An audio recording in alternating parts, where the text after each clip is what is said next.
Good afternoon, folks. I'm going to speak a little bit initially. Good afternoon, folks. We're going to get started. Because this room is not soundproof, can I ask everyone to put on their headphones so that you can hear all of the other speakers? Also, a slight warning that there has been a little bit of power issues, so if that happens, we're going to have to somehow power through.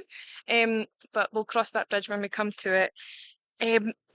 We are going to be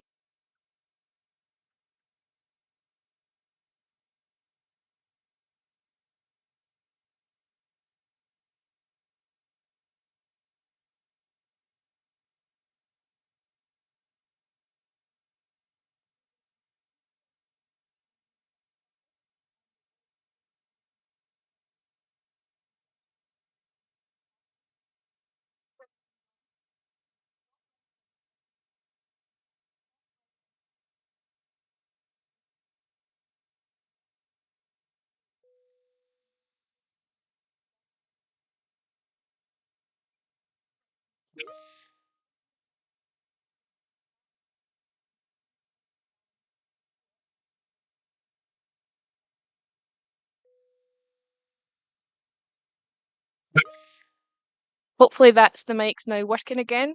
So please feel free to lift up your flag or raise.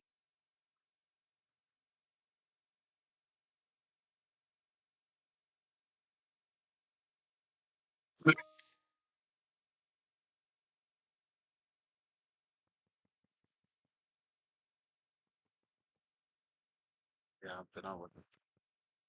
Oh, Oh,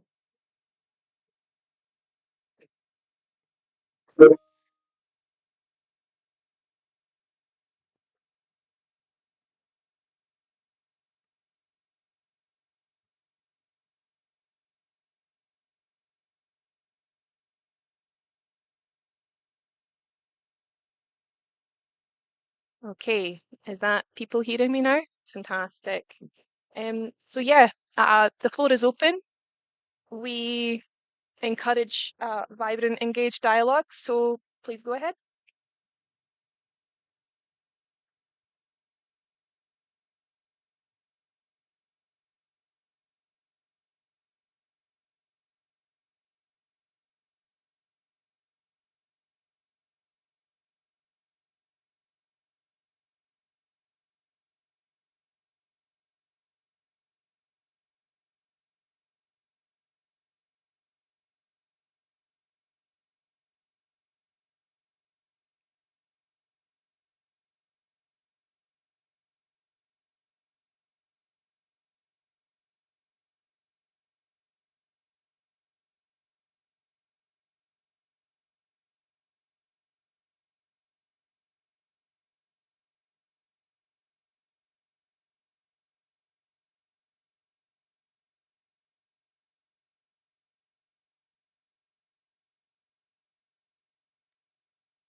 They're the same, but I'm happy to restate them.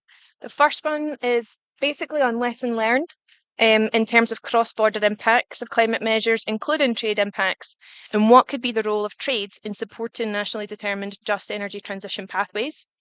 Question two is on the sort of more proactive proposals of how international cooperation and partnerships can enhance and expand support for just transitions.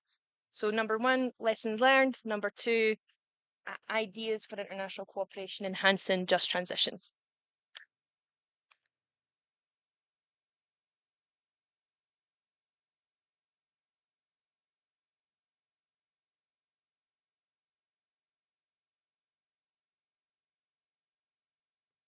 We have Ringo, please.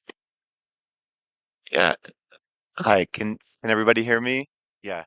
Hi, Patrick Heller from the Natural Resource Governance Institute. We're a member of the Ringo Coalition, and am the part of these discussions that we and our partners have been most heavily focused on has been the pieces around critical minerals as an opportunity for development, but also potentially an obstacle to just transition if not effectively managed. And on the question around trade barriers and opportunities, what I want to highlight in particular is that what we see in many of the countries that are themselves low and middle income producers of transition minerals, that the global trade architecture as it's currently structured does present really significant obstacles to efforts to cooperate and collaborate across borders, and in particular to promote in-country beneficiation and value addition. And so what we see is that uh, the trade system, as it is implemented in practice, tends to restrict the ability of low and middle income countries to engage in country beneficiation without imposing meaningfully similar restrictions on wealthy countries, which are the primary consumers of these minerals. And so one priority reform in trade systems would be opening up real pathways for collaboration around what it can mean to support actually equitable systems that allow for in-country processing and beneficiation without unduly restricting it. And secondly, supporting cross-border regional trade pacts and regional collaboration so as to be able to build out supply chains that can serve and benefit regional markets and at the same time influencing and impacting or enhancing the stability of the global mineral and clean energy supply chain. And so on the trade front, I think those are two priorities that we feel are important to include on the agenda. Maybe just one other thing to say from the cooperation and collaboration question perspective. Um, I think there are real opportunities, and the Just Transition Work Program and the UNFCCC in particular can really do more to invest in cross-country and cross-regional learning opportunities among transition mineral producing countries. There is a wide range of policy innovations that are happening, and they're not joined up. And one of the key recommendations or the key outcomes of the Secretary General's panel on energy transition minerals was this idea that investing in collaboration and learning across borders was a crucial step to getting out of this race to the bottom that countries so often find themselves in. And I think as part of the Just Transition Work Plan and as part of the elaboration of the goals for COP30, investments in that kind of learning and policy collaboration and coordination have the potential to be really meaningful. So I'd like to table that as an idea for reflection. Thank you. Thank you.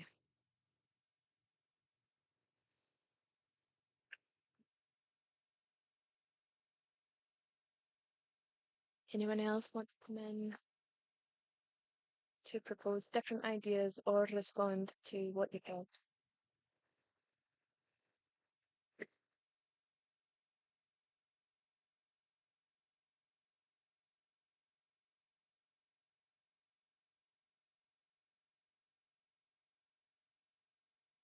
United Arab Emirates. Thank you. The UAE recognizes that international cooperation is essential to the success of just transition pathways. We caution against unilateral measures that may hinder multilateralism and create cross-border impacts. Instead, we advocate for collaborative approaches that respect national sovereignty and promote shared prosperity. Through initiatives such as Ittihad 7, the UAE is expanding energy access across Africa, demonstrating how international partnerships can deliver clean, affordable, and reliable energy while supporting local economies. Similarly, our flagship UAE renewable energy company, Masdar, has investments in over 40 countries, reflecting our commitment to enable energy transitions that are tailored to local contexts and development priorities. Trade policies must be climate aligned, but also equitable. We encourage parties, thus, to explore mechanisms that facilitate technology transfer, capacity building, and market access for sustainable goods and services. These efforts should be framed within the spirit of international cooperation and the principles of equity and common but differentiated responsibilities. Thank you. Thank you, Shakha. Ingo? Thank you. This is working, I think. Okay, so it's understandable why and how trade has ended up in this space. Um, and unilateral trade measures are a real concern. As civil society, we definitely understand that. But they're not the only trade-related challenge or barrier to equitable and just transitions. So there are obviously several global trade rules and measures that prevent technology transfer to developing countries and fetter developing countries' abilities for implementing industrial policies and economic diversification that can accelerate just transitions. So, right now, the global trade regime is governed by rules that do not follow a climate or prosperity imperative, which is why this topic has ended up here because of the significant barriers that's causing for just transition and for climate compatible development otherwise. So at the moment, because of this regime, it's a race to the bottom in terms of social and environmental standards, human rights, along with an uneven use of protectionist measures. And of course, many of these are emerging because of a lack of cooperation on this challenge. And so we do really need to kind of address that head on. The need to diversify regional and domestic supply chains to provide alternatives to extractivism in developing countries, allowing domestic content rules to also be applied there within, the scope of what is fair and reasonable. Requires a really, a full rethinking of trade rules. And we're not suggesting that the UNFCCC is the space for that, but we also can't avoid it. That's why it's here. So there needs to be cooperation, there needs to be more dialogue, conversation, and more learning around this. So, I definitely agree with my colleague from Ringo about the importance of collective learning, but we also need actionable outcomes. A big concern around the transition is the investment rules currently embedded in the international investment agreements, including investor state dispute settlement provisions. Many countries are currently facing the consequences of ISDS when they're trying to make the transition away from fossil fuels. So this gives a unique privilege to private investors to sue governments in private arbitration over legitimate policies, including around environmental protection and climate policies, to improve their alignment to the Paris Agreement. So ISDS provisions in multilateral trade deals, bilateral investment treaties, and international investment agreements do have to be terminated and their sunset clauses neutralized. Now, I'm not suggesting that's an easy thing to do. It can be done overnight, but it's something that we do need to be talking about and acknowledging as a very serious challenge to the just transition. And I do want to say, I think coming to these dialogues and in the COP spaces that it does feel like there is a shift in tone around the acknowledgement of the risks around continued expansion of fossil fuels. So we're hearing that from developing and developed countries in many parts of the world. But what we're also hearing is about these systemic barriers, and we do need to actually talk about them consciously and figure out what is our role in these rooms to contributing to a shift in those structural barriers. We can't do it all, but we can name it and we can talk about the need for international cooperation. So that brings me to the final point, which is cooperation is the absolute crux of making a just transition happen at the global and the local level.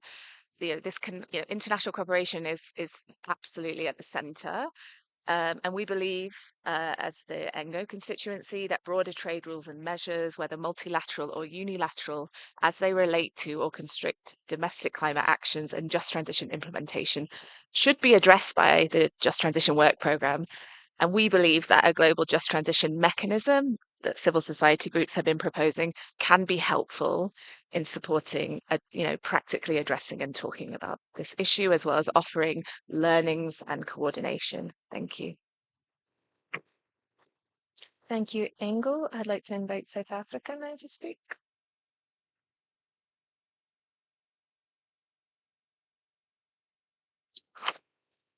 Just checking, facilitator, are you referring to me online? Let's see if my colleague is in the room. No, I'm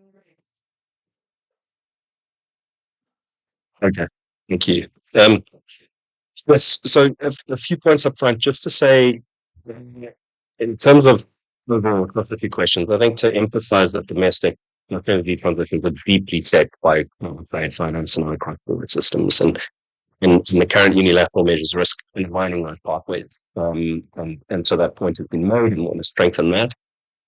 We need to align trade and industrial policies with just transition goals, safeguarding competitiveness of developing country producers, addressing tariff and non-tariff barriers, and enabling participation in global value chains through fairer terms of trade.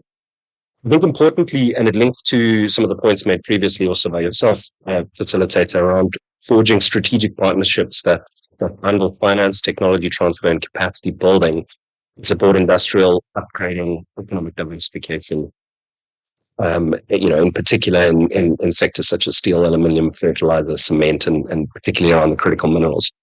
And I think just to provide an example there, and again, this is building on the point about profitability, one of the key challenges that we're seeing is not so much on the supply side in terms of unlocking access to opportunities, let's say on creating critical mineral trade or critical minerals and beneficiation at source. Obviously, that's part of it, but a key area is in terms of that profitability and ultimately the economic competitiveness or international competitiveness is around addressing issues on the demand side. And I think the opportunities that we're discussing here is how can we bundle the enabling conditions into, for example, offtake agreements? How can we bundle the technology transfer, bundle the finance? A lot of the time we are dealing with, at least in the short term, until we can establish competitiveness, we're dealing with a premium. And there are opportunities there to align incentives between, global South producers or producing countries in the case of critical minerals and consuming countries. And I think that there are opportunities that are currently being constrained by the rules, trade rules. So, for example, if we could say, if there is a price premium that's needed, and producer countries can be specific to say, this is what's required, this will enable us to upgrade this particular value chain in this very geography and deliver these just transition outcomes. If that can be built into a long-term offtake agreement, then the question is, how does that finance flow? Could it be, for example, coming through from the consumer countries as support to, let's say, OEMs, in Europe, that then get transferred across, and it's not your traditional ODA, maybe a little bit more innovative, but now runs up against some challenges in terms of trade rules. But I think we need to explore ways in which we can unlock new innovative approaches, because if we can do that, and I think about the African context, for example, if we can start to viably beneficiate critical minerals, it can become a economic diversification option to transition out of fossil fuels. And now we're starting to marry development priorities and green industrialization objectives with the broader global decarbonization objective. And we're starting to come together around a package that is more aligned with the just transition. And something that I think would be useful to explore within the context of the JTWP through, for example, the BAM that civil society organizations are suggesting, but ultimately we're needing some sort of guidance and some facilitation in terms of how we can take these kinds of innovative trade agreements forward. Thank you. Thank you, South Africa. And staying online, we're now going to Fiji.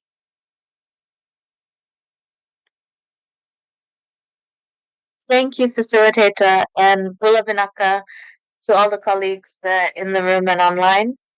This is Fiji speaking on behalf of AOSIS. We believe that international cooperation can unlock transboundary clean energy flows and promote ocean-appropriate technologies that are relevant to small island developing states. Scaling nature-based solutions and ecosystem-based adaptation can deliver climate resilience while sustaining livelihoods with tourism, fisheries, and agriculture, which are critical critical factors for SIDS.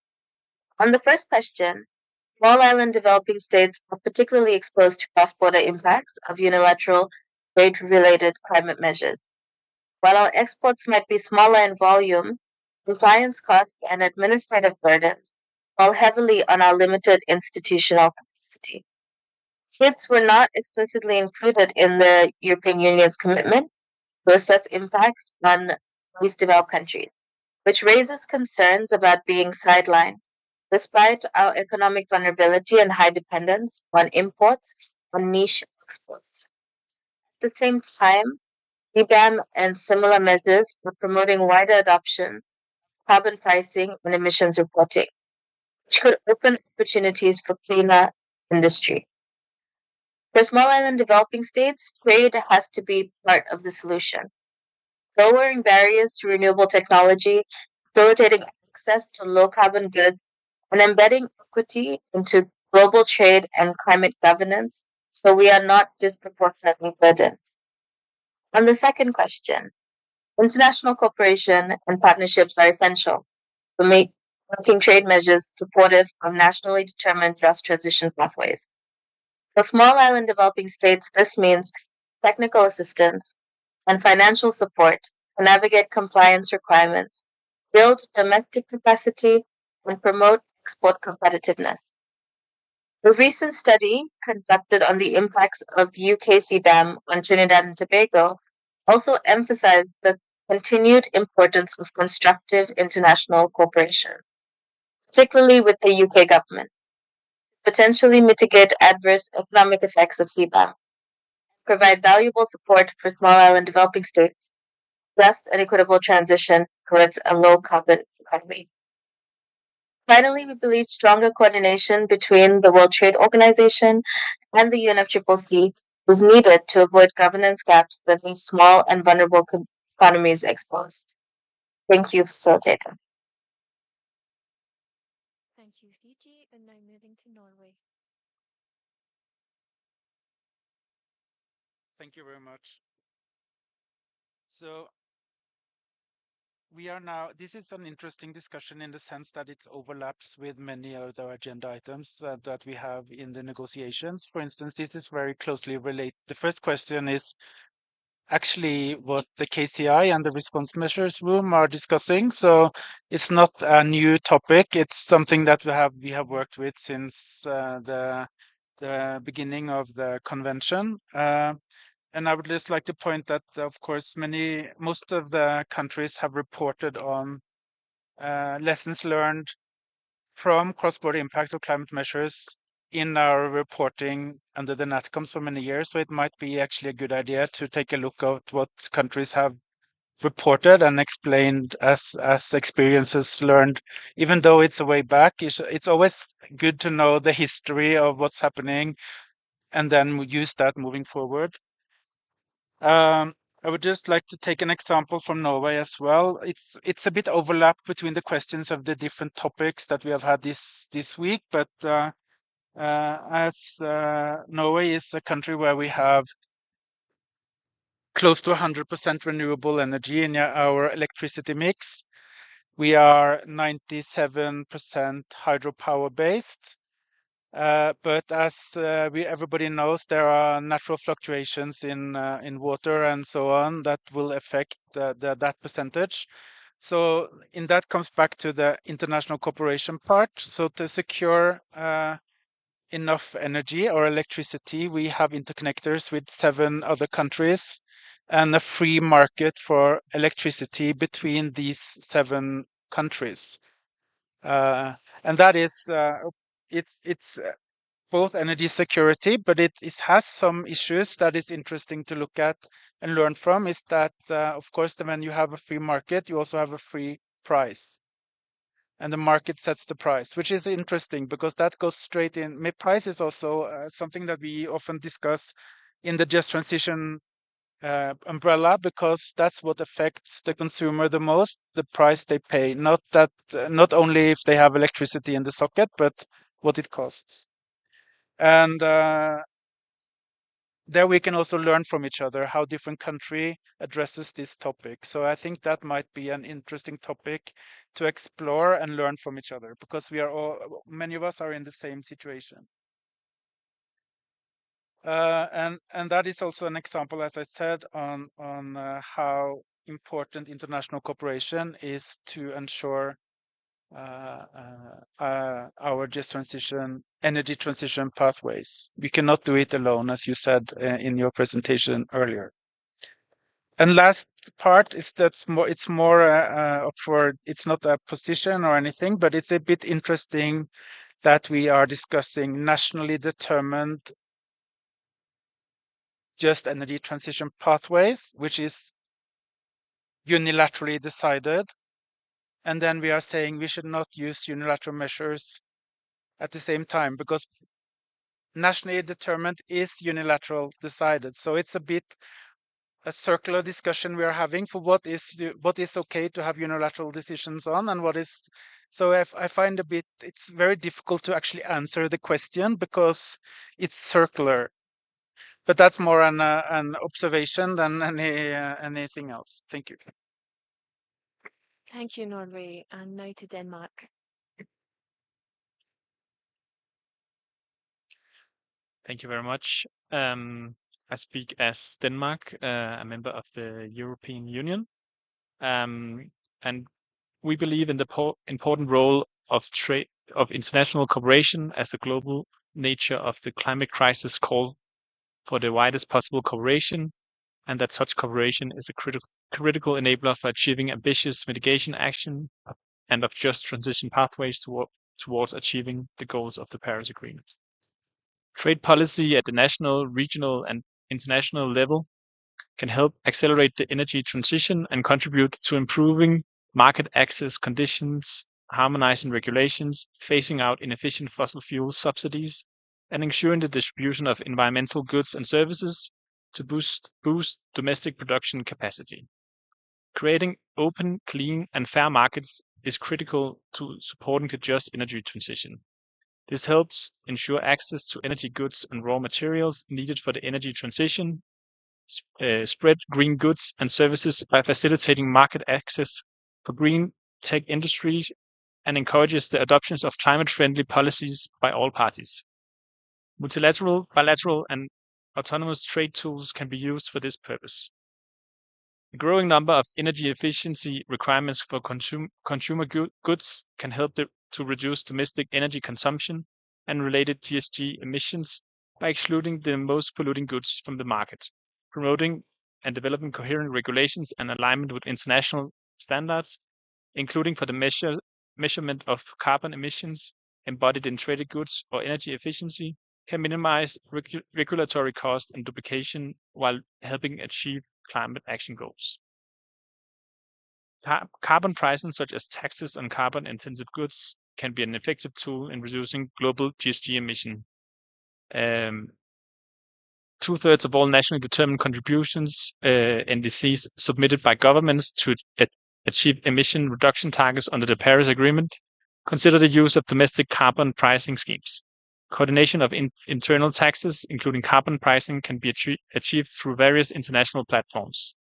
By facilitating exchange of best practices, international cooperation can contribute to improving the efficiency of carbon pricing schemes and reducing their administrative costs.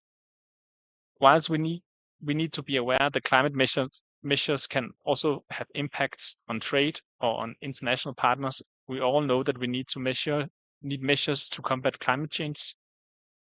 Transparency dialogue with stakeholders and partner countries affected by climate measures is key to developing environmental and climate action policies in a way that achieve the goals of the Paris Agreement and minimizes impact on trade. Lastly, we understand that there are concerns about the framing around cross-border impacts of climate measures, including trade impacts. But we would like to reiterate that we believe this framing allows us to discuss issues related to the relation between trade-related policies, and the just energy transition in a balanced manner. Many climate policies, such as those aimed at addressing carbon leakage in emission-intensive industrial sectors, cannot be qualified as unilateral trade measures. We are ready to discuss issues related to climate measures with trade impacts in a balanced, transparent, non-adversarial, non-intrusive, non-punitive manner, respectful of national sovereignty, and with the understanding that these issues will not crowd out other elements we have agreed to discuss. Thank you very much. Thank you, Denmark. And now to Engo. Thank you for the opportunity to be part of this conversation. I would like just to start by beginning to maybe also mention some other realities on the ground in terms of the impacts of cross-border impacts of climate measures within the energy systems that we know of. Sorry, that we know of. And we'll give one or two examples from the continent of Africa, which will then explain why we believe, as we've reiterated, the importance of global and regional mechanisms for the transition. So, for example, just like Norway, Zimbabwe, Zambia rely heavily on hydropower, and because of the adverse impacts of climate change, which the UN has explained is most adversely affecting the continent, they lost nearly 60% of the energy in the last El Nino event. And added to that, within the just transition conversations, we all know, we are aware that South Africa produces about 60% of its energy from coal. But more importantly, the move away from coal has adverse impacts on other neighboring countries that rely on South Africa for their energy. Such countries are Zimbabwe and Mozambique, Botswana, Namibia, as well as Swaziland and Lesotho. This paradigm that we're explaining is showing that the framing around nationally determined transition pathways is unrealistic for a lot of nations that rely implicitly for their energy from other countries. Henceforth, we re-emphasize the need for the mechanism that is going to be global or regional. And in that way, the transition really helps countries not try to do it by themselves, but as much as possible in cooperation. And in support of what Norway stated, the importance of interconnectors between countries becomes not a want, but actually a need. From the issues that we spoke about earlier around financing, interconnectors are an easier way, a pathway to access better quality public financing for a lot of developing countries. So, for example, we're providing the example of Zambia and Tanzania right now, who are producing an interconnector that's connecting the East Africa power pool as well as the Southern Africa power pool. This was not existent. And a tangible example of what happened in one case, hydropower from Tanzania could not be transferred to Southern Africa where it was needed because of the lack of interconnectors. Again, we're giving these examples to emphasize the need for the framing of the work to really move to regional and global mechanisms. That way, it really helps us deal with a number of the issues that we've been speaking about, climate financing, as well as meeting the needs for climate change alternatives that can be supported for a lot of developing countries. Thank you.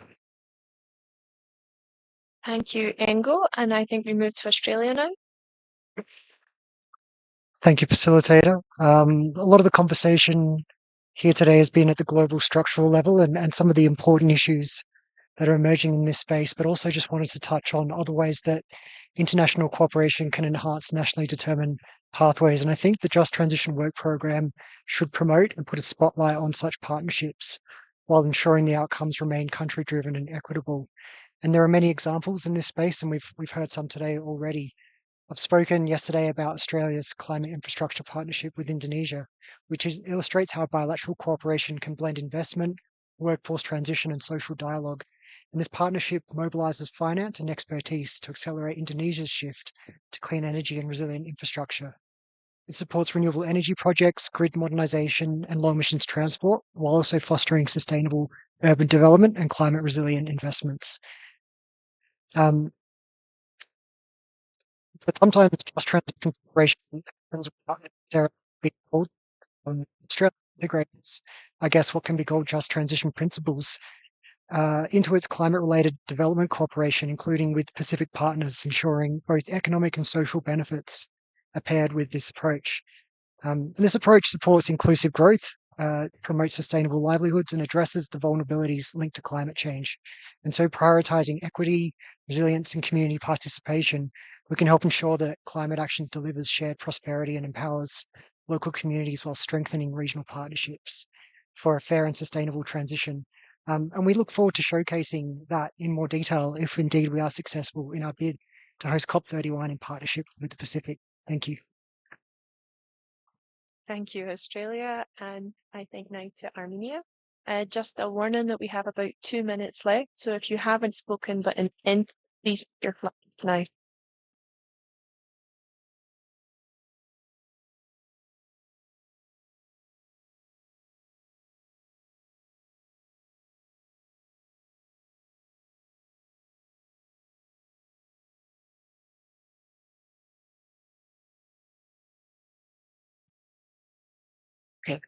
So I would like to say that for Armenia, international cooperation is very important. I can say even essential for our country. We're implementing different projects and initiatives with our international partners, and as our country has no domestic gas or nuclear resources, it does have one important asset, the sun.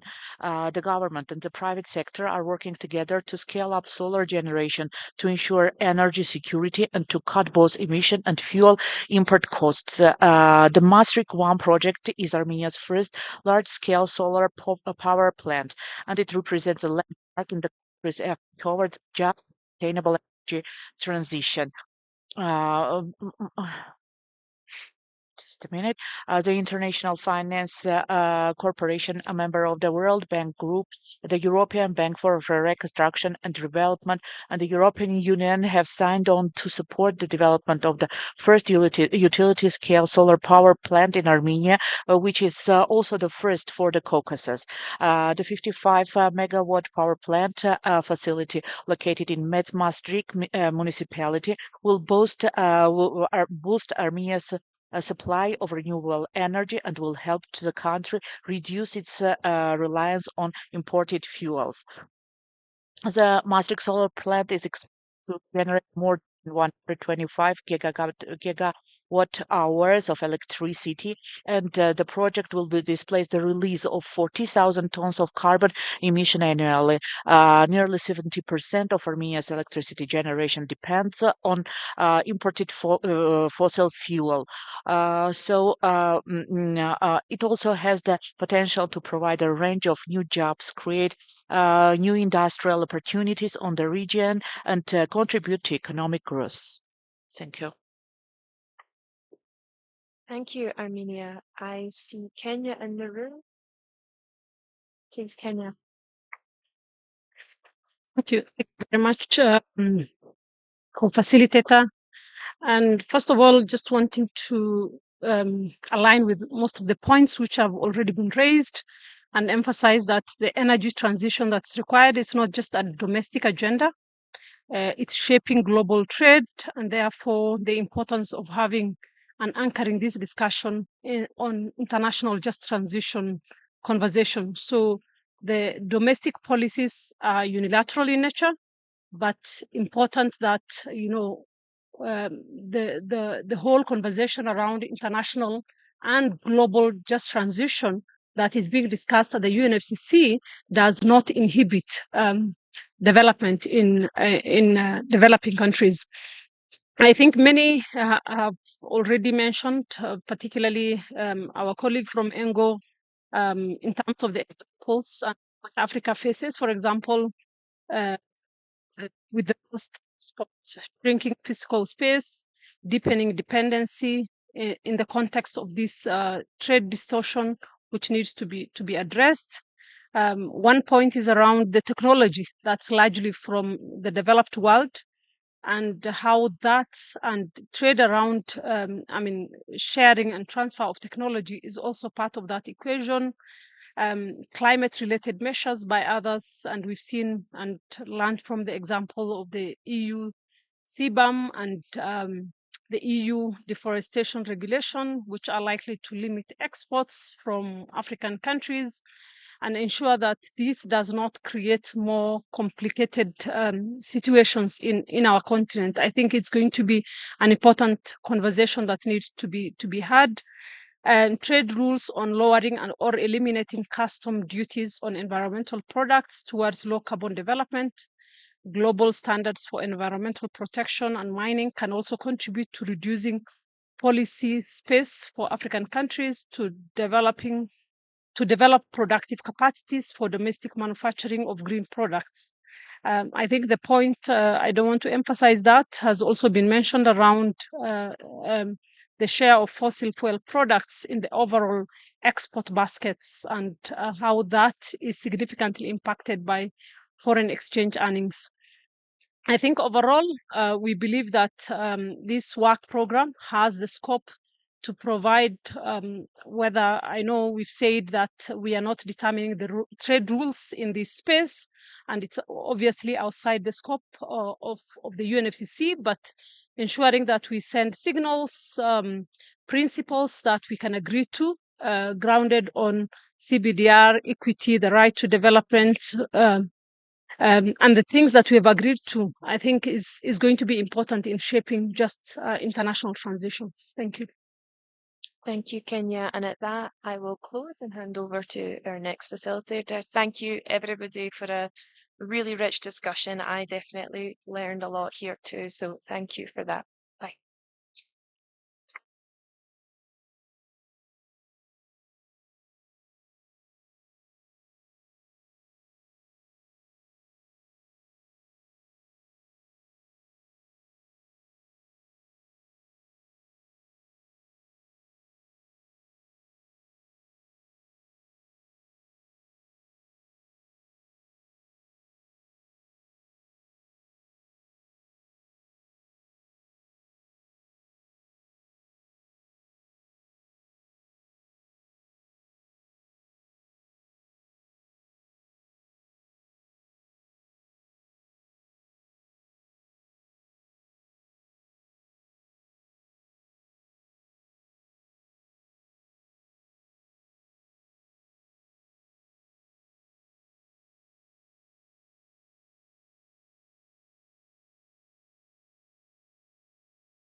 Hi everyone, can you hear me? Do you have your headphone?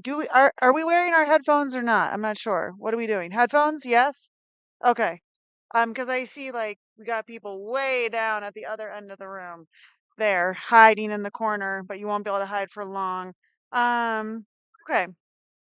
Thank you all for being here and participating in this breakout session. So this is topic 3. You can see it there on the screen. And this is really about kind of sharing experiences, what has worked in terms of policy frameworks and examples of things that have been very effective in terms of kind of community level, community led, different frameworks, governance frameworks. What has been effective is really what we're trying to get at here. In the previous breakout session, I forced everyone to introduce themselves in the room, and we don't really have time for that. But if you do give an intervention, it would be great if you could just kind of say who you are. Kind of helps us put a face to the intervention and the perspective. So I think we have folks online, and we have people online? We have people online, and we have people in the room. We don't have a lot of time, but I'm going to ask for someone in the room to kick us off. So do I have any volunteers in the room?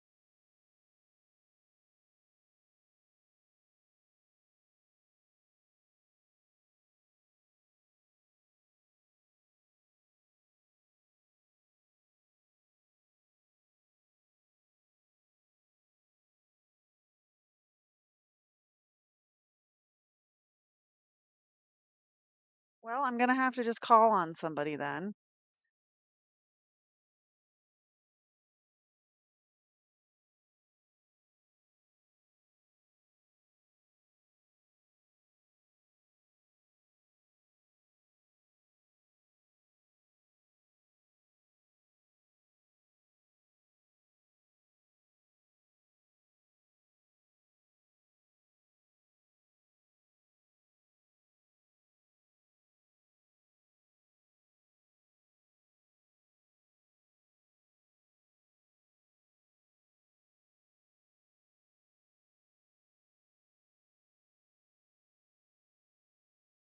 Okay, Engo, I'm going to call on you.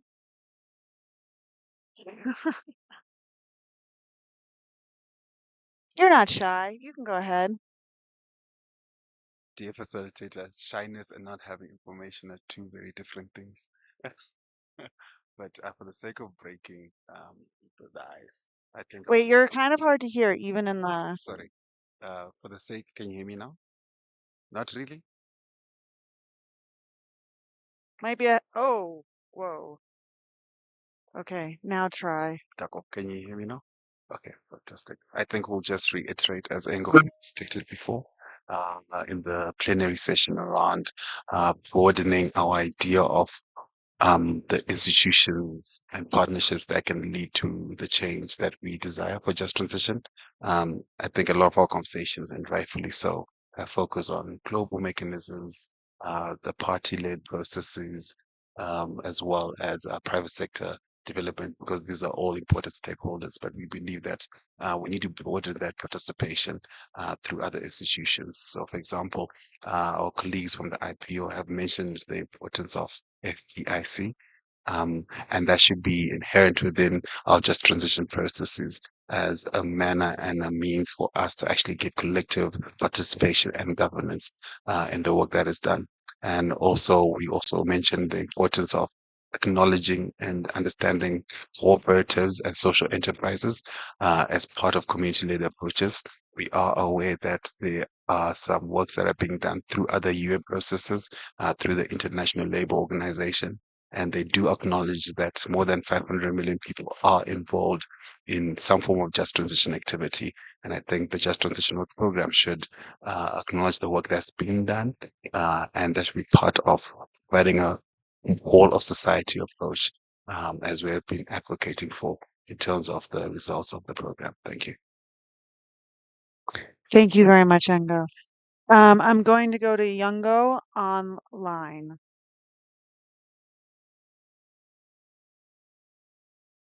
Hi, can you hear me? Yes, we can. Thank you, facilitator. I'm Samantha. I'm speaking on behalf of Yongo, the Group of Children in Youth Constituency. I will try to combine both answers. So to design truly enabling environments for just transition pathways and holistic approach, we call for a new eco-social governance that integrates the recognition of the final objective of the transition with transformative socioeconomic organization. So this should include valuing and circular economy, for example, domestic recognition and redistribution of the label undertaken by youth, women, gender, non-conforming identities, Afro-descendants, indigenous people. It's also necessary to expand investments in protection sectors such as health, education. It should be supported with the extension of social rights, innovative eco-social policies such as universal basic vouchers, granting access to sustainable goods and services as renewable energy and ecological housing.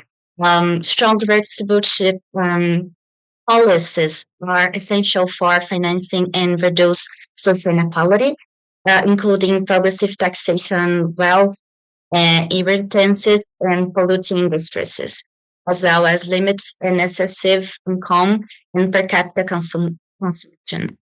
Such frameworks ensure development priorities are aligned with ecological sufficiency and social equity, while respecting planetary well-being. Practical examples of sufficiency policies include also promotion of energy production cooperatives, where demand is adapted to local needs, and campaign on sufficiency energy use for ecological housing. We also call for a deeper reform of the international financial architecture. In this context, we defend the strengthening municipalities, inspired by the movement and worldviews to decentralize production and foster territory self-management rooted in solidarity.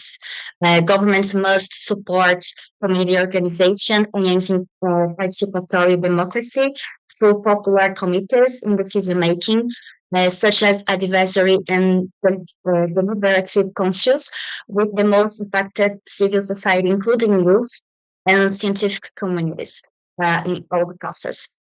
So examples of bottom-up and participatory governance for this transition would include community-led renewable energy, for example, they are told. So experience as in Spain and Germany show that this model can reduce costs, create local jobs, and strengthen solidarity economy. To conclude, as Jungo, we see just transition as an opportunity to move beyond extractivist paradigms and address the climate change structural transformative way. And we must be included as protagonists through technical training scholarships, government participation, and access to microcredits and climate funds for new community projects. Thank you. Thank you very much, Youngo. I'm going to go to Australia and then back to Ngo. Thank you, facilitator. I'll address the questions one at a time. Just on the first question, when we talk about enabling environments through supportive policies, finance, skills development, and governance, these are essential to create the conditions where our communities can adapt to low carbon shifts. And it involves clear regulatory frameworks, stable climate policies, but also setting an ambitious mitigation target, which in itself is a key enabling environment. And that's because it signals long-term policy certainty and guides investment towards low-carbon solutions.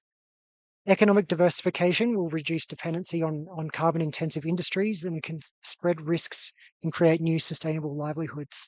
And together they ensure that just transition pathways are fair, resilient, and inclusive, preventing social and economic disruptions as we all head towards the destination.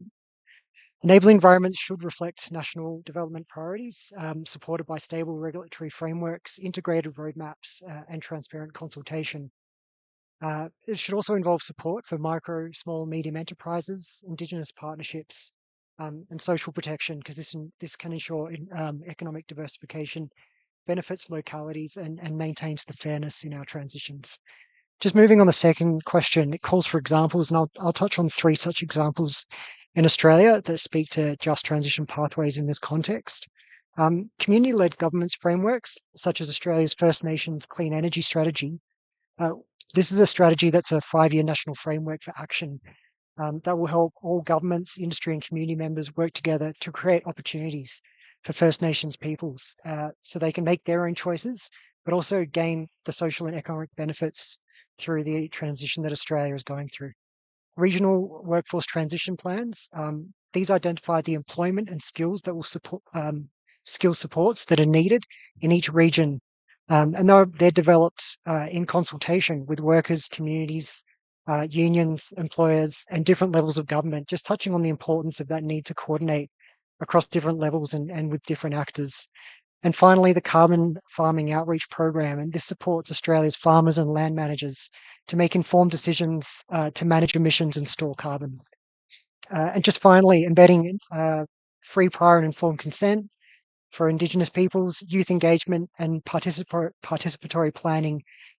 This strengthens legitimacy and aligns with a rights-based approach and ensures equitable benefit sharing across different contexts. Thank you.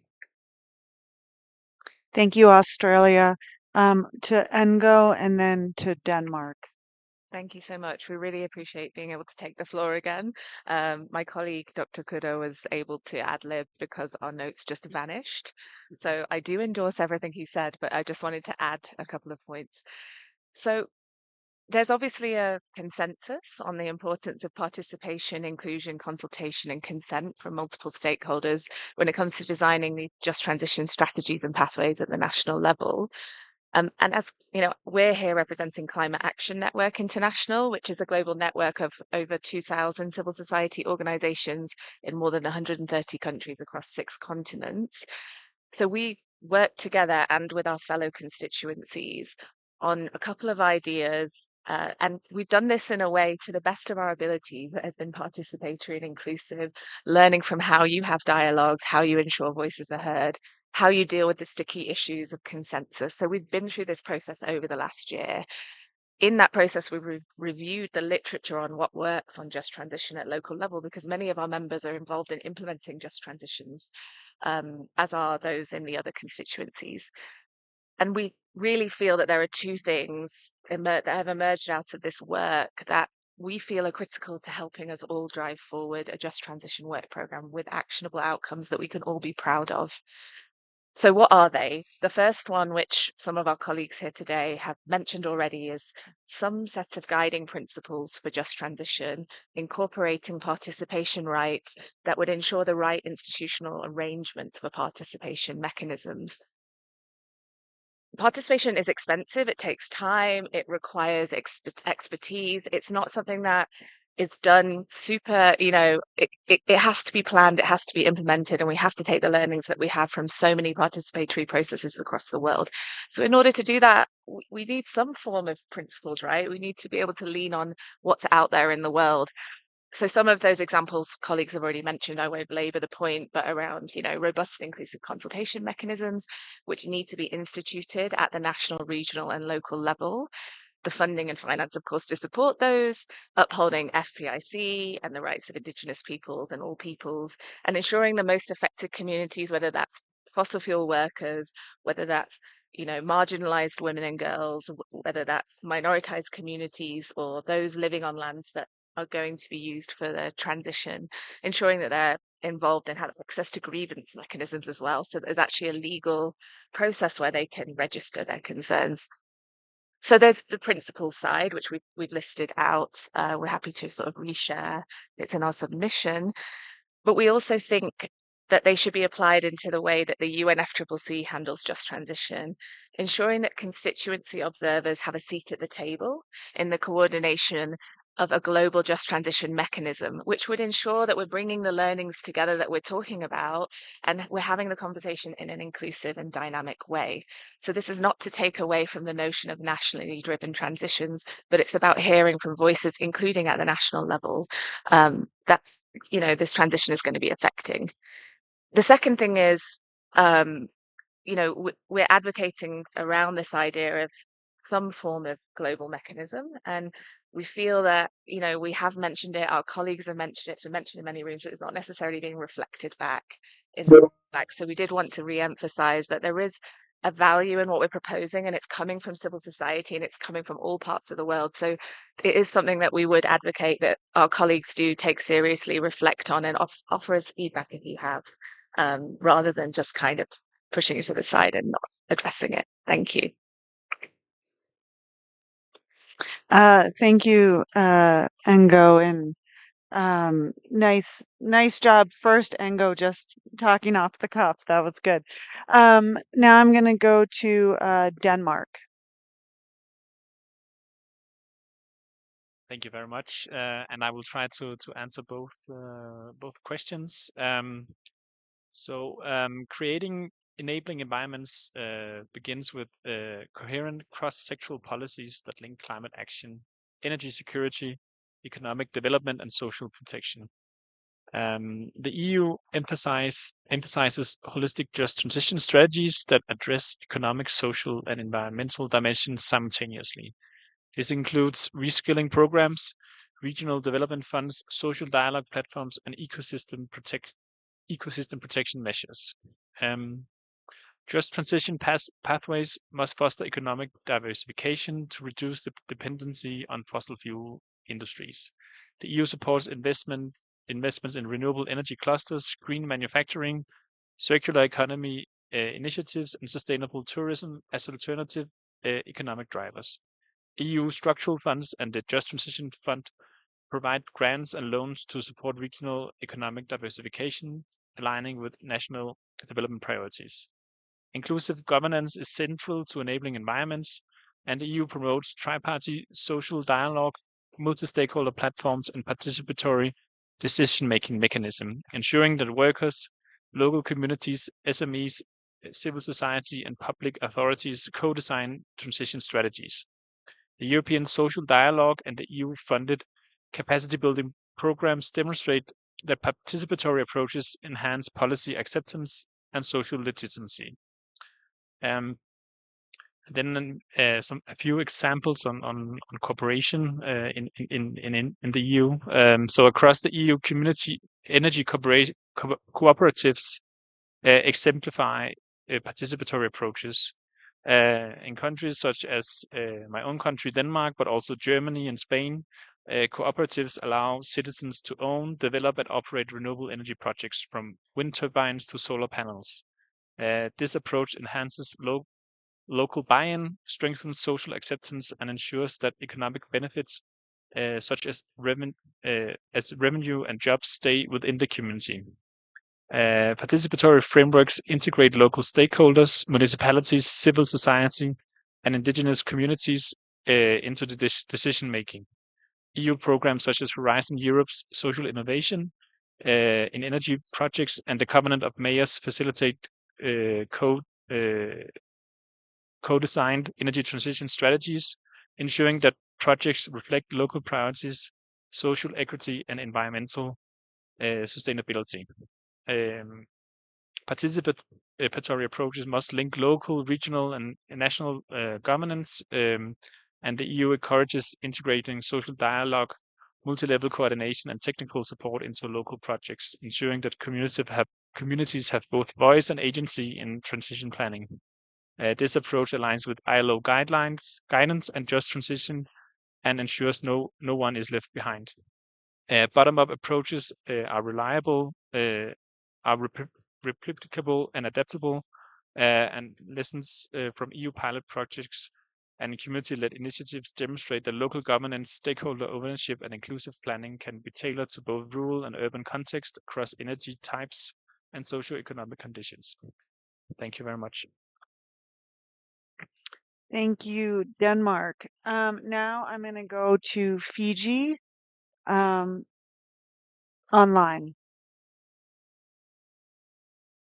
Thank you, facilitator. Fiji speaking on behalf of the Alliance of Small Island States.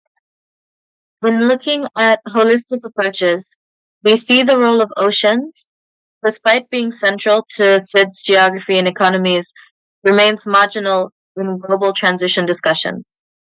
We believe the submission limits the scope of just transitions, island nations. AOSIS members have collectively put forward over 600 ocean-related commitments in their nationally determined contributions, or NDCs. These commitments focus on a range of interventions and targets with a high focus on adaptation through coastal ecosystem conservation, area-based management, resilience-building measures for the blue economy, and marine energy and transport-related targets. During previous Ocean Climate Nexus dialogues, we have also heard about the high yet undeveloped potential of ocean energy. Despite the range of potential environmental, economic, and social benefits, there is a lack of investment in research and development, curtailing and limiting their scale and application and potential. We believe this is a key area that can be targeted for just energy transitions that truly leave no one behind. Thank you. Thank you, Fiji. Now I'm going to go to Ringo. Yes, hi, thank you. I want to begin by aligning myself with several of the comments made by others, including the Yongo representative, on the importance of certain core pieces of these definitions of what a people-centered just transition must include, including legal and institutional safeguards to recognize rights and leave no one behind, including processes and instruments to strengthen participation and inclusion. But to that, I want to add, to those great interventions, I want to add 2 points of focus in particular. One is the importance of explicitly including in these processes policies, programs, and plans that wrestle with this question about what is an equitable distribution of benefits and compensations. Oftentimes at national and especially at community level, we see an openness on the parts of governments and the private sector to engage around questions of participation, but not really to engage around the fundamental questions about how do we measure what equity looks like and how do we define what tools are necessary for an equitable distribution of benefits. And so explicit treatment of that question, which is fundamental, is a fundamental part of getting these processes to be more meaningful. The other thing I want to add is just kind of an explicit note on a gap and I think an opportunity to tackle some of these questions in regions and communities that have heretofore been dominated economically by the oil and gas industry. I think there's been a lot of conversation, and others in the room will have more expertise than me on it, but there's been a lot of experience in coal communities. And I think there's been a lot less conversation in regions and municipalities and communities that are oil and gas dominated around how do we define what the vision of a future economy looks like. And I think some explicit cross-country, cross-regional, but also cross-sectoral experience sharing and agenda setting that particularly looks at how to apply some of these key questions. What does reskilling look like in an oil and gas context? What does the definition of a new economic vision look like in the oil and gas sector? What does the definition of what responsible exit can mean and look like, and who bears the costs of those changes, are undercovered in this space, and I think really important to push forward on together, including from among the member parties. Thank you. Thank you for that. And then our last speaker before we close out this session is WGC. Go ahead. Thank you, Chair, for the floor. So, in general, pathways must take decision-making power away from private corporations and towards publicly funded efforts that are decentralized, democratized, community-specific. If the transition is dependent on profit, those who lack energy access and affordability will not be prioritized first. They will be last. Additionally, communities who are currently home to energy-related infrastructure that is harmful to them, like fossil fuel projects, critical minerals mining, processes plants, etc., need to be prioritized first in consulting what their energy needs are, how to address them, and co-benefits of the energy infrastructure around them if they want it there. So policy frameworks must be addressed with a gender responsive and transformative approach. That means including gender disaggregated data, but also indicators that allow the monitor and evaluate of these just transition pathways to consider if they are really not leaving no one behind. We must reject a framing of just transition pathways that only centers the needs of industrialized nations and their transitions, not the needs of the people facing the real consequences of the energy transition. We cannot have an energy transition for the benefit of some at the detriment of many. Regarding examples like the Gender Just Climate Solutions program that is run by the WGC has demonstrated in the last 10 years that the solutions to address climate change and to have a pathway for a just transition already exist in the local level.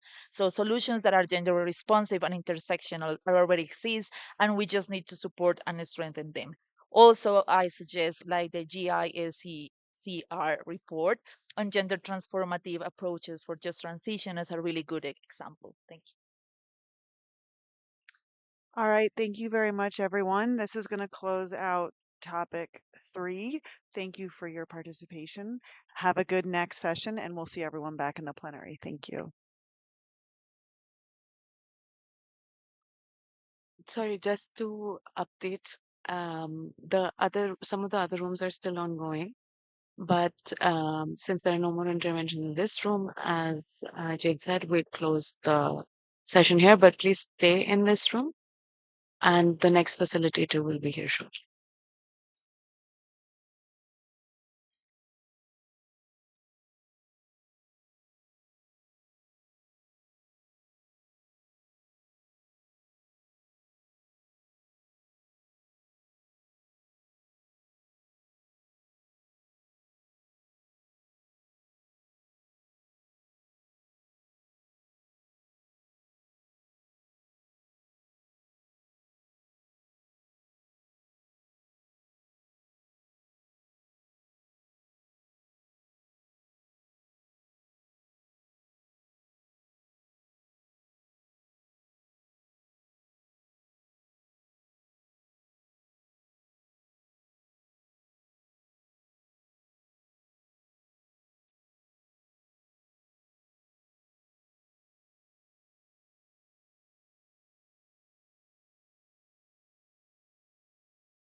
Hello, colleagues. Good afternoon. Do we need? No, I'm guessing we need to use headphones here, right? Okay. Silent room. That's technological innovation for me. I hadn't tried it before. So thank you all for joining us here in this third rotation of breakout group 3, meeting room 6. The topic is identifying concrete and actionable outcomes for the Just Transition Work Program in the context of just energy transition pathways and holistic approaches to just transitions, including through synergies within and outside the UNFCCC. We don't have much time for this rotation, even though with the limited numbers of this room, I think we will be fine. But in any case, as we have done in the two previous rotations, I would ask you to engage with both questions at the same time when you take the floor. And just as a reminder, the two questions are, what could be some concrete and actionable outcomes for the Just Transition Work Program in the context of just energy transition pathways and holistic approaches to just transitions? And second question, how can the Just Transition Work Program best capitalize on synergies within and outside the UNFCCC in this context, including through its dialogues? So with that said, the floor is open, and I see Norway is asking for the floor. Norway. Thank you. Thank you very much.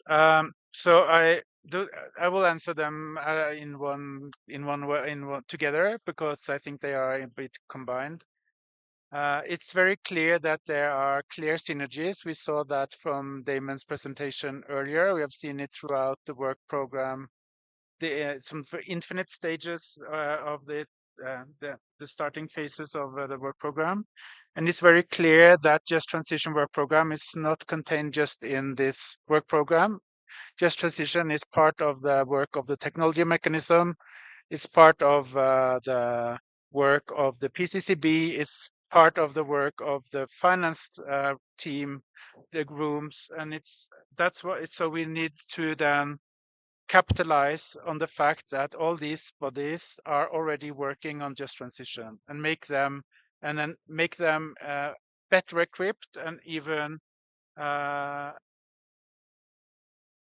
would say so, give them guidance. So I think that the best that the Just Transition Work Program can do is to provide concrete guidance on how the existing infrastructure and bodies inside the UNFCCC can follow up just transition in their work.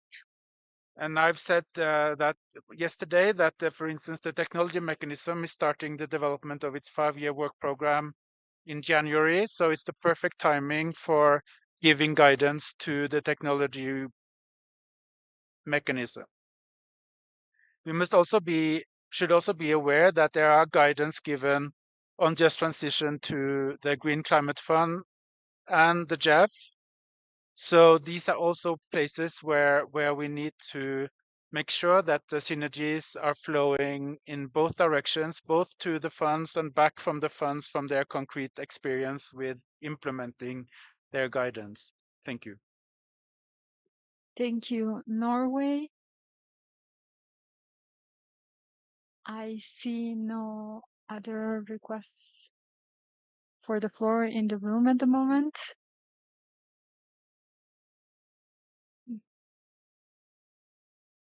United Arab Emirates. Thank you. You have the floor.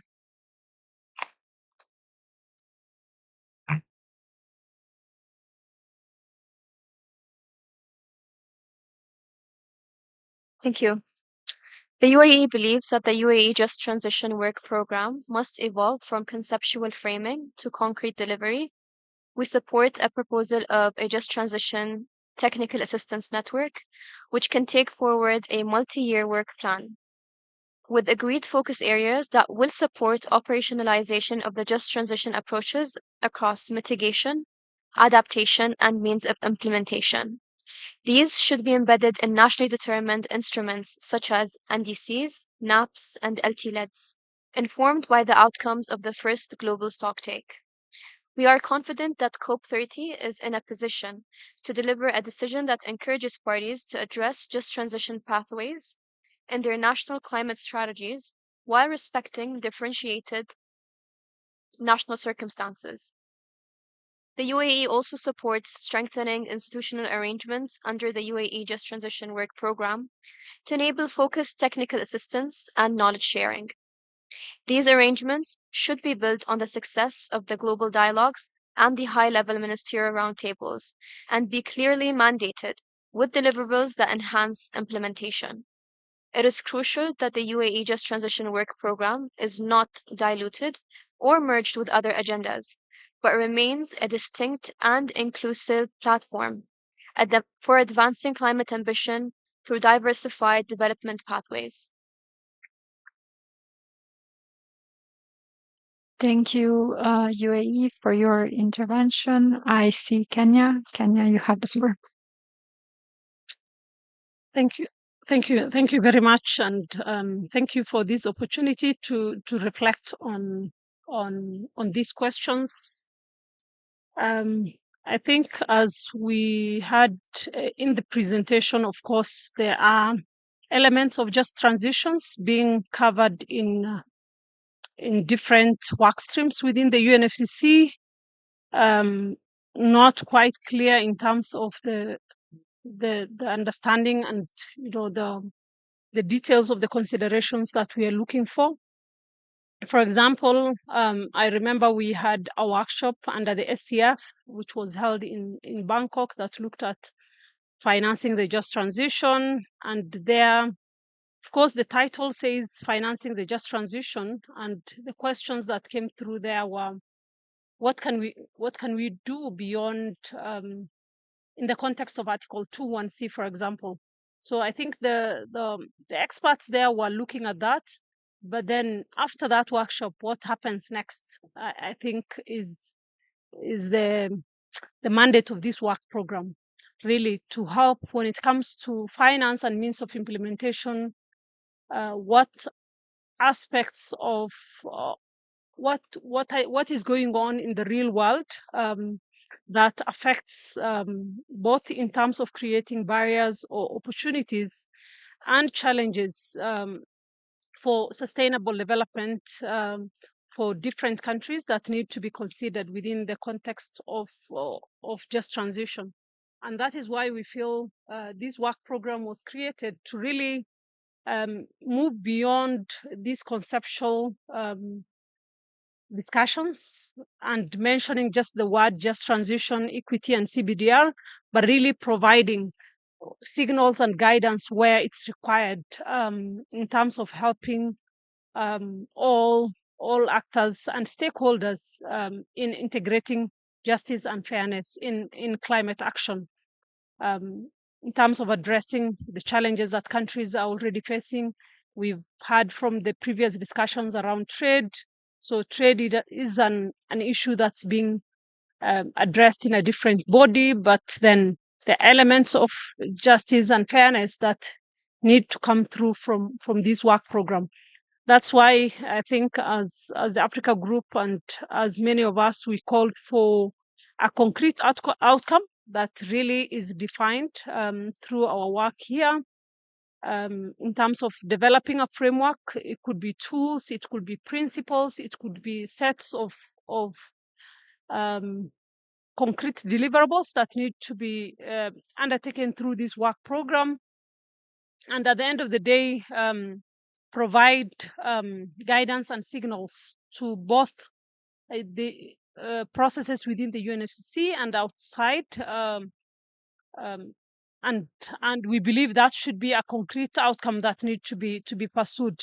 In terms of how we do that, whether it's within the context of negotiations, whether it's through a committee or an expert group, we are flexible. But at the end of the day, we want such a process to be owned by all parties and for us to collectively consider, not just a report that's produced by a technical experts and just left there. We need something that is concrete, agreed upon by all parties collectively as the guidance framework. That means that helps guide the whole world in terms of how fairness and justice is incorporated in climate action. Thank you. Thank you, Kenya. Next on my list, I have Australia. Australia, you have the floor. Thank you, facilitator.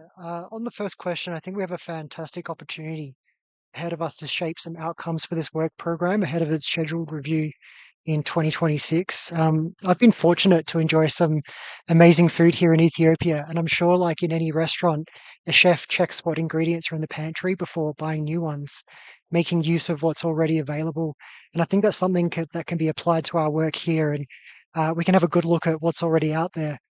The Just Transition Work Program's outcomes should be purposeful, productive, focused, targeted, and impactful, so that many national experiences and innovative solutions that we've heard yesterday and today are not just exchanged, but supercharged into actionable lessons that inspire wider ambition towards our just transition destination, accelerating our efforts globally towards net zero emission energy systems and transitioning away from fossil fuels and energy systems in a just, orderly, and equitable manner to achieve net zero by 2050. So, by concentrating on practical tools and replicable best practices, I think this work program can amplify country driven strategies and accelerate positive transformation. Concrete outcomes for the Just Transition Work Program should remain non prescriptive and practical, and this could include key message summaries, thematic mapping of instruments and initiatives, of which there are many, and repositories of best practice. And this approach avoids duplication of what's happening with finance, adaptation, technology, mitigation, or other streams, and aligns with fundamental work by those such as ILO and MDBs, and it supports knowledge sharing on orderly, people centered transitions. Such outcomes would strengthen policy design without imposing new obligations, and this is consistent with nationally determined priorities. Moving to the second question, the Just Transition Work Program can leverage the UNFCCC's convening power and the political attention it draws by linking to existing bodies, such as the ILO MDBs, and creating synergies with initiatives like the Guidelines for Just Transition from the ILO, which many of us know is a recognized framework on labour rights, decent work, and social protection in low carbon transitions. But this is just one of the many bodies doing excellent work on just transition pathways. Just finally, our dialogues should continue using interactive formats to consider these difficult questions around transition, but also capture diverse lessons and feed into the broader UNFCCC processes while avoiding duplication. Thank you. Thank you, Australia. Looking across the room here, I see no other requests for the floor. Just checking if there are any online.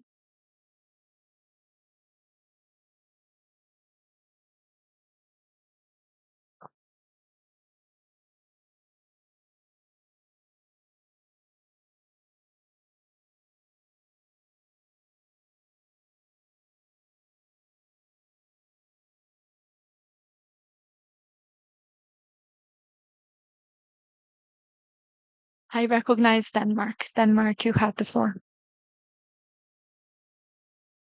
Thank you. And I speak as Denmark, a member state of the European Union. The EU very much wants and hopes to reach a substantial agreement on the Just Transition Work Program this year, as we believe that the Just Transition Work Program can play a key role in increasing ambition and fostering just energy transition pathways that contribute to creating quality jobs, enhancing affordable and clean energy access, while increasing other health and environmental co-benefits. Any other actionable concrete outcomes of the Just Transition Work Program should be based on key elements such as actions related to the fostering of decent work, respecting, promoting, and fulfilling international labor rights, human rights, and gender-based whole-of-economy approaches that take into account the informal and care economy, measures strengthening and adapting the social protection systems, including for informal workers, leveraging social dialogue with all partners, social partners, as well as broad stakeholder engagement to contribute to achieving such measures. Furthermore, we need to make sure that the JTWP will not create a new structure duplicating already existing structures or existing work. The EU considers that analyzing and providing a synthesis of the work undertaken on just transition within and outside the UNFCCC identifying the potential remaining gaps and corresponding feasibility of the JTWP to cater to these could provide us with fertile ground, also keeping in mind that institutions outside of the UNFCCC might be in a better position to accelerate the implementation on the ground. The EU will continue to engage actively in the space given to these discussions, as we are eager to understand the ideas of other stakeholders better. For the EU, there is an opportunity to foster more dynamic exchanges and collaboration between national experts on just transition, as well as synergies with work streams and initiatives within and beyond the UNFCCC. Indeed, there is a vast body of work being done on just transition that we cannot ignore, and we should build on these already existing work streams to avoid duplications. In particular, we should recognize the substantial contributions to just energy transition pathways from the Sharm el-Sheikh work program for urgently scaling up mitigation ambition and implementation, the International Labour Organization, the G20 Just Transition related work streams, and the G20 Principles for Just and Inclusive Energy Transitions, IEA's Global Commission on People-Centered Clean Energy Transitions, IRENA Collaborative Framework on Just and Inclusive Energy Transition, as well as the NDC Partnership. Thank you very much. Thank you, Denmark. I see no further requests for the floor in the room at this time. We will just verify if there are any online requests for the floor.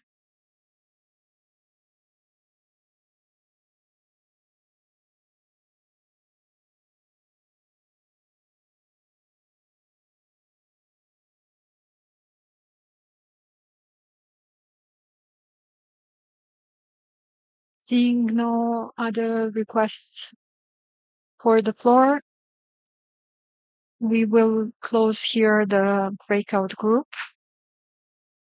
So we will be reconvening.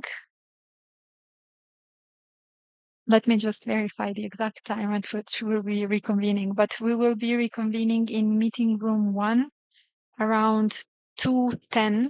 And please be punctual if you can, especially because you are the group that's having the longest break. So please don't be late in meeting room 1. And we will reconvene there for the report back from the 3 topics, and then reflections and closing plenary. So thank you all very much for your engagement, and see you back in meeting room 1 at 2:10.